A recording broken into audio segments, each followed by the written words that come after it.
પરમ શ્રદ્ધેય તરણતારણ પરમાત્મા મહાવીર સ્વામીના ચરણોમાં ભાવપૂર્વકના વંદન.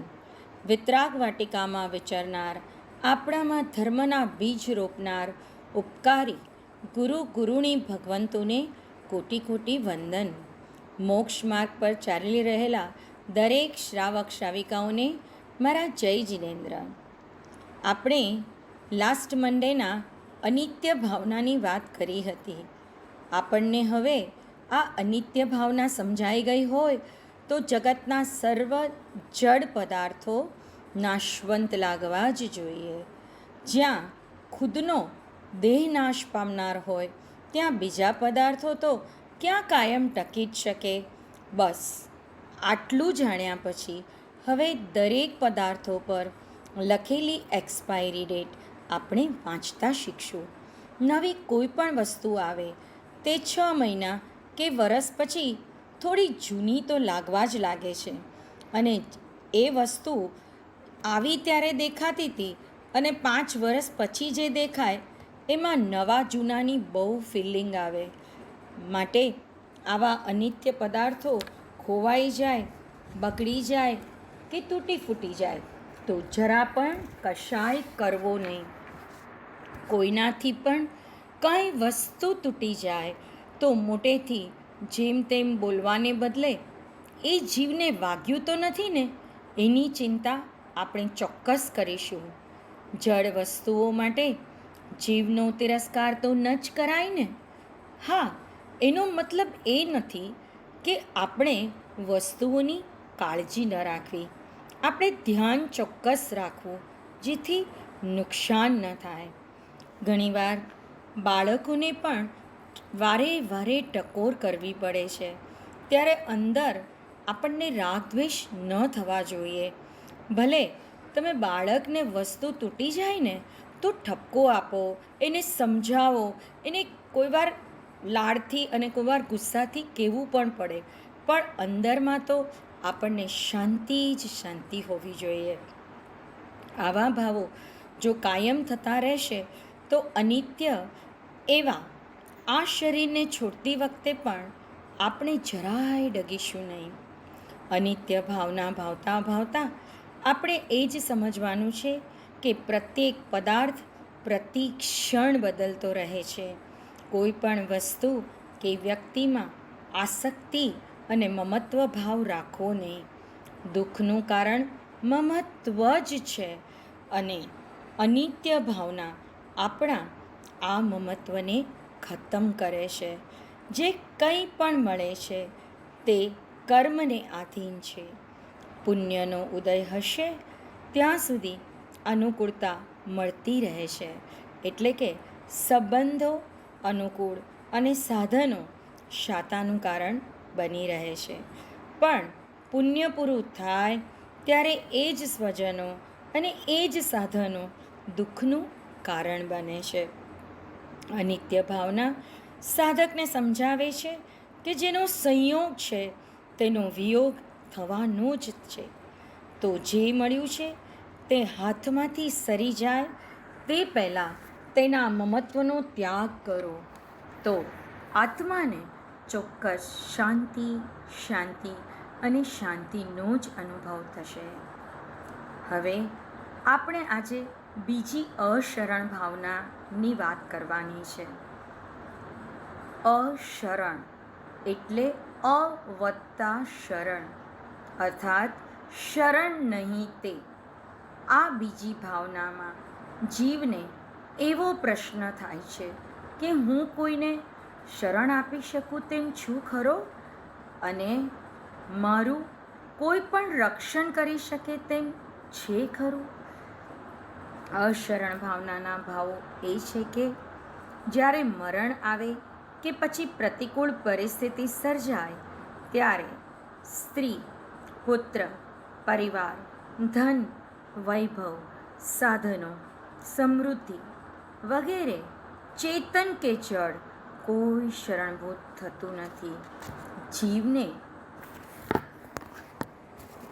લાગે કે અત્યાર સુધી મને મનમાં અહંકાર હતો કે આ બધા મારા અને મને તારનારા છે એ ભ્રમણા હતી મારી.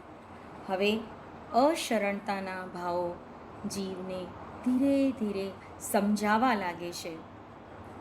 આ દુનિયામાં મહાસામર્થ્યવાન જે દેવોને ગણવામાં આવે છે, એટલે એનો અર્થ એ છે કે દેવો મનમાં ધારે તે કામ તત્કાળ કરી શકે છે. એક સમર્થ દેવ આંખ મીચીને ઉઘાડીએ ને તેટલી વારમાં આ લાખ યોજનના જંબુદ્વીપને ફરતા 21 વાર આંટા મારીને પાછા આવે છે. અથવા તો આ પૃથ્વીને ઉપાડીને દૂર ફેંકી દેવા ધારે તો તે તેમ પણ કરી શકે તેમ છે. આટલું બળ, આટલું લાંબુ આયુષ્ય હોવા છતાં તેઓ પોતે જ પોતાનું રક્ષણ કરી શકતા નથી અને એ પણ મરણના પાશમાં સપડાઈ જાય છે. એ જ રીતે મોટા સિંહાસનોને શોભાવતા હતા તેવા અનેક વીર રાજા મહારાજાઓએ છેવટે તો સ્મશાન ભૂમિને જ શોભાવી છે ને. કાળના ઝપાટામાંથી કોણ બચી શક્યું છે? માટે આ અશરણ ભાવના આપણને સમજાવે છે કે ઓ પામર મનુષ્યો, તમે તમારી જાતને બચાવી શકવાના નથી તો આટલો ગર્વ શાનો કરો છો? તમારી પાસે જે છે તે ધન સ્વજન એ કોઈનો બચાવ કર્યો છે ખરો? ધન કે સ્વજને ક્યારેય કોઈને બચાવવામાં કારણભૂત બન્યા છે ખરા? તો આટલું મમત્વ શાને કરો છો? કોના બલબૂતા પર નિશ્ચિંત થઈને આટલો એશ આરામ કરો છો? ચેતો ચેતો, જાગી જાઓ અને તમારા બચાવના ઉપાયો શોધો. જ્ઞાની ભગવંતોએ બહુ સરસ કહ્યું છે કે આજે સાચું શરણ શું છે એ વિચારવાનું છે. એ વિચારવાનો સમય હવે પાકી ગયો છે. જીવનમાં દુઃખની વીજળી ચમકે, શરીરમાં રોગ આવે, વિપત્તિને વિટંબણા આવે ત્યારે જીવ સહારો શોધે છે. જ્યારે જીવનના ક્ષેત્રમાં કોઈ પ્રોબ્લેમ, મુસીબત કે અગવડતા આવે ત્યારે એ જીવ શરણ શોધે છે. હવે આ શરણ પરમેનન્ટ છે કે ટેમ્પરરી? સમજો, જરા સમજો કે આ જગતમાં આ જીવને શરણ આપવા માટે કોઈ યોગ્ય વ્યક્તિ છે જ નહીં. કારણ કે તમે જેનું શરણ લેશો તે તો બીજા પર આધાર રાખે છે. તો હવે એ આપણી રક્ષા કઈ રીતે કરી શકે? પોતાની જાતને બચાવવા, સુરક્ષિત રાખવા જીવ શક્તિશાળી વ્યક્તિનું શરણ લઈને સુરક્ષિત રાખવાવાળા સાધનોનો સંગ્રહ કરીને વિચારે છે કે ધનથી તો બધું જ ખરીદી શકાશે અને સુરક્ષિત એટલે કે સેફ પણ રહેવાશે.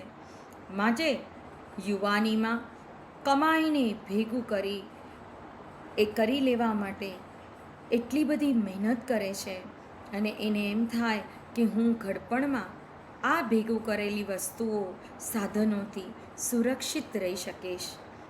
ધનથી, શસ્ત્રોથી, બોડીગાર્ડ્સ કે પરિવારજનોથી મારું જીવન સુરક્ષિત રહેશે એવું એ માને એટલે એ બિચારો રાત દિવસ મહેનત કરી આ બધા સાધનો ભેગા કરવામાં લાગી જાય.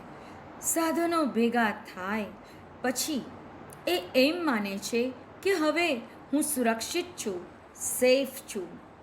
તમને લાગે છે કે આ ભેગું કરેલું તમને બચાવી શકશે? તમને મને કોઈને બચાવી ન શકે. જુઓ ને, છેલ્લા 8 મહિનાથી આપણે કોરોનાના ઉપદ્રવમાં ફસાયેલા છીએ. જે 6 મહિનાથી ઘરમાંથી બહાર નથી નીકળ્યા તેવા લોકો પણ કોરોનાથી મરણની શરણ થયા છે. હવે વિચાર કરો, જે બહાર જ નથી નીકળ્યા તેને પણ આવું થાય ખરું? હા, કેટલા હેલ્પલેસ ફીલ કરીએ છીએ અત્યારે. ભલી મોટી હસ્તીઓ, સાવ યંગ યુવાન માણસો, સારા સાજા માણસોને કોરોનાએ બાકી નથી મૂક્યા. કોઈ શરણ આપનારું છે ખરું? કોઈ એવું કહેનાર મળે કે આવી જાઓ ને મારા શરણમાં, 100% તમને કોરોના નહીં જ થાય? ક્યાંથી મળે? બસ આ સંજોગોમાં આપણને ખબર પડે છે કે મને અત્યારે કોઈ બચાવનાર છે જ નહીં. બહુદીન નકામા બગાડ્યા અમે મોડું ઘણું એ આ સમજ્યા, હવે સમજણના ઘરમાં આવ્યા. તેથી ગુરુ આજ્ઞા એ ચાલ્યા, બહુદીન નકામા બગાડ્યા. એમ હતું કે સ્નેહી સ્વજન આ કાયમ રહેવાના સાથી, સુખ દુઃખ માએ પડખે રહેશે, પ્રીત રાખું એનાથી. એમ માની રાગ રખડ્યા, એમ માની રાગ રખડ્યા. અમે મોડું ઘણું એ આ સમજ્યા, બહુદીન નકામા બગાડ્યા. માન્યું હતું કે વૈભવ સઘળા કોઈ દી નહીં ખૂટવાના, એના પ્રભાવે આ દુનિયામાં મોજ અમે સૌ લૂંટવાના. જાણીને દુઃખના ઢગ ખડક્યા, જાણીને દુઃખના ઢગ ખડક્યા. અમે મોડું ઘણું એ આ સમજ્યા, બહુદીન નકામા બગાડ્યા. અમે મોડું ઘણું એ આ સમજ્યા, હવે સમજણના ઘરમાં આવ્યા. તેથી ગુરુ આજ્ઞા એ ચાલ્યા, બહુદીન નકામા બગાડ્યા. સાચે જ મળેલા દિવસો એની આપણે વેલ્યુ જ નથી કરી, અને આ સ્નેહી સ્વજન વૈભવ એની અંદર મોજ કરવામાં, સુખ લૂંટવામાં આપણે એવા પડ્યા અને એટલા રખડ્યા કે આપણને જ્યારે સમજાયું ત્યારે ઘણું મોડું થઈ ગયું. એટલે આપણે આજે અશરણ ભાવનાને આ ગીત પરથી સમજવાનું છે. આગમમાં અનાથી મુનિની વાત આવે છે. અનાથી મુનિ એકવાર વૃક્ષની નીચે ધ્યાનમાં ઊભા હતા. ત્યાં અચાનક શ્રેણિક રાજા આવી ચડ્યા અને અનાથી મુનિના વર્ણ, રૂપ, સૌમ્યતા અને ભોગોની અનાસક્તતા જોઈ નવાઈ પામ્યા. એ પછી શ્રેણિક રાજા અનાથી મુનિને પૂછે છે કે તમે શા માટે દીક્ષા લીધી? તો અનાથી મુનિ કહે છે, હું અનાથ છું, મને અનુકંપા કે સુખ આપવાવાળું કોઈ જ નથી, એટલે મેં દીક્ષા લીધી છે. ત્યારે શ્રેણિક અનાથી મુનિના નાથ બનવાની તૈયારી બતાવે છે, ભોગો માટે આમંત્રણ આપે છે. અનાથી મુનિ શ્રેણિકને કહે છે કે તમે સ્વયં જ અનાથ છો, તો મારા નાથ કેવી રીતે બનશો? મને રોગ થયો હતો તેમાં મેં ખૂબ અનાથતા અનુભવી છે. કોઈ મારો રોગ લઈ ન શક્યું અને મને કોઈ શરણ ન આપી શક્યું. એટલા માટે મેં ધર્મનું શરણું લીધું છે. આ સાંભળી ક્ષણિક સ્તબ્ધ થઈ ગયા અને વિચારવા લાગ્યા કે ગમે તેટલું મોટું રાજ્ય હોવા છતાં હું પણ અનાથ જ છું અને એક જિનેશ્વરના ધર્મ સિવાય જીવને કોઈ શરણ નથી. માટે જ જ્ઞાની ગુરુ ભગવંતો કહે છે, તુજ વિણ શરણ અવર ન કોઈ, તુજ વિન શરણ અવર ન કોઈ. હે પરમાત્મા, હે તારક તીર્થંકર ભગવાન, આપે બતાવેલ ધર્મ સિવાય મારે માટે કોઈ સાચું સ્થાન છે જ નહીં. અશરણ ભાવના બોધ કરાવે છે કે મરણ સમયે ને જીવની અંદર આવતા પ્રતિકૂળ સંયોગોમાં જીવને સ્ત્રી, પુત્ર આદિ સ્વજનો કે ધન વૈભવ, સાધન સમૃદ્ધિ જેવા જડ પદાર્થો શરણભૂત થતા નથી, તો જીવનું શરણ સ્થાન કોણ? અરિહંત આદિ 4 શરણ જ શરણભૂત થવા યોગ્ય છે. એકમાત્ર સદધર્મ જીવનની રક્ષા કરે છે, જીવની રક્ષા કરે છે. એમ વિચારી વૈરાગ્ય ભાવને દ્રઢ કરવો તે જ બીજી અશરણ ભાવના છે. એક બહુ પ્રચલિત શ્લોક છે કે અન્યથા શરણં નાસ્તિ ત્વમેવ શરણં મમ, અન્યથા શરણં નાસ્તિ ત્વમેવ શરણં મમ, તસ્માत् કારુણ્ય ભાવેન રક્ષ રક્ષ જિનેશ્વર, તસ્માत् કારુણ્ય ભાવેન રક્ષ રક્ષ જિનેશ્વર. હે પ્રભુ, આપ એક જ મારા માટે શરણરૂપ છો, અન્ય કોઈ મને શરણરૂપ નથી. તેથી કરુણાના ભાવ વડે હે જિનેશ્વર દેવ, મારી રક્ષા કરો, મારી રક્ષા કરો.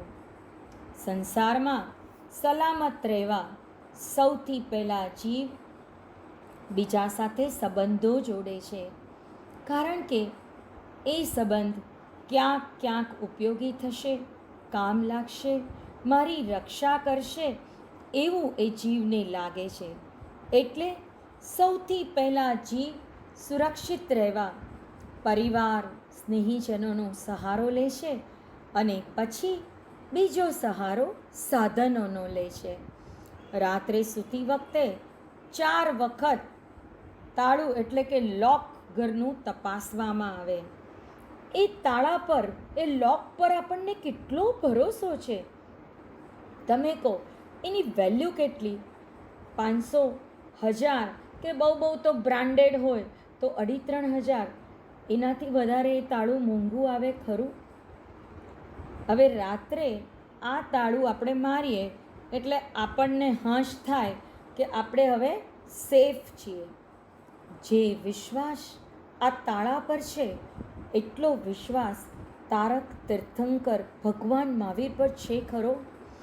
તમારા ઘરમાં કિંમતી માલ સામાન, કેશ અને જ્વેલરી હોય અને 4-5 દિવસ બહારગામ જવાનું થાય તો પણ આ 2,500-2,500ના તાળા પર વિશ્વાસ હોવાથી જીવને હાશ થાય છે. જે જીવતમાં પ્રભુના શરણે ગયા, ચરણે ગયા અને પ્રભુને જ પોતાના તારણહાર માન્યા તે તો ન્યાલ થઈ ગયા. પણ જે જીવો ક્યાંક વસ્તુ ને ક્યાંક વ્યક્તિનો સહારો સુખી થવા લે છે તે બધા તકલાદી સહારા એને ક્યારેક તો નિરાશા જ આપે છે.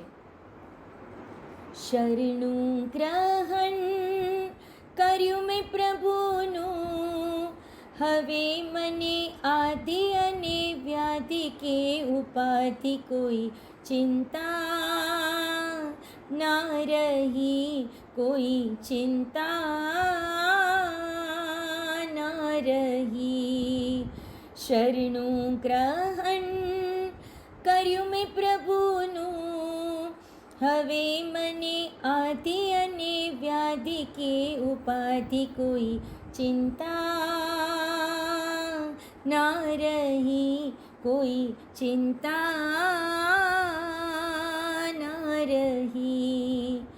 મને હતું પૈસા મારી પાસ છે, સુખ અને શાંતિ મારા દાસ છે.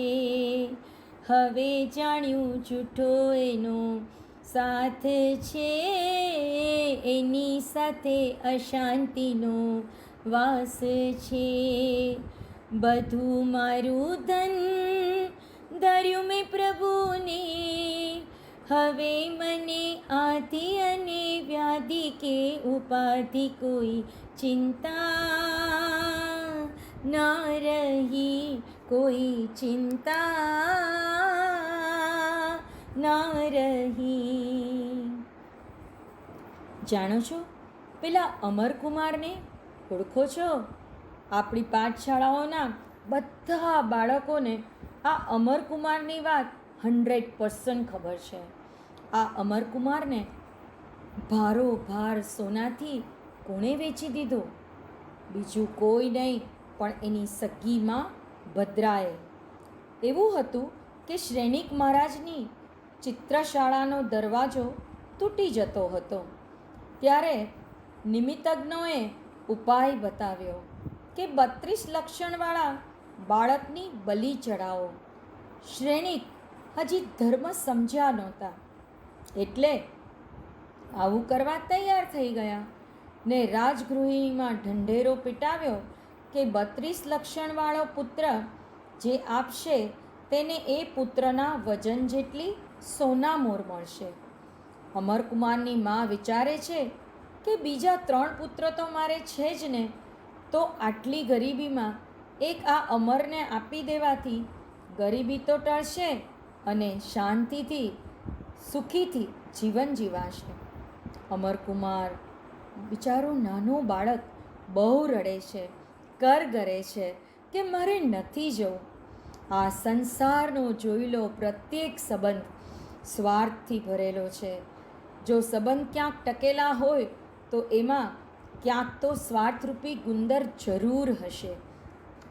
અમરકુમારને ભાન થઈ ગયું કે સંસારમાં મારું કોઈ શરણ સ્થાન નથી. એમને થયેલો મુનિનો ભેટો ને મુનિએ આપેલો નવકાર મંત્ર એ અમરને યાદ આવી ગયો અને વિશ્વાસ થઈ ગયો કે આ નવકાર જ મને તારશે અને એ નવકાર ગણવામાં લાગી ગયા. અરે નવકારમાં લય લીન થઈ ગયા. શુદ્ધ ભાવથી ખરા હૃદયથી નવકાર ગણતા નવકારનો નાદ શાસન રક્ષક દેવોએ સાંભળ્યો અને નીચે આવી એ દેવોએ અમરકુમારને બચાવી લીધો. બસ આ ધર્મ જ એને શરણભૂત થયો ને. શરણ નથી કોઈ મરણ ટાણે, એની માયા શા માટે? પોતાના પણ થાય પરાયા, એની મમતા શા માટે? રક્ષક બનીને આવે એવા વિતરાગીના શરણા છે. મિત્ર બનીને સહાયક થાય એવા આચાર શરણા છે. એવા આચાર શરણા છે. મુક્તિનો માર્ગ છે આ સાચો, એને છોડે શા માટે?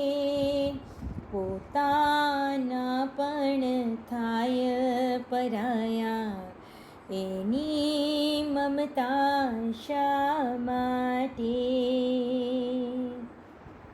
વિભાવમાં ગયેલો જીવ આત્મગુણોની ઘાત કરનાર શત્રુ છે અને સ્વભાવમાં રહેલો આત્મા ગુણને સમૃદ્ધિને આત્માના ગુણ સમૃદ્ધિને વધારનાર મિત્ર છે.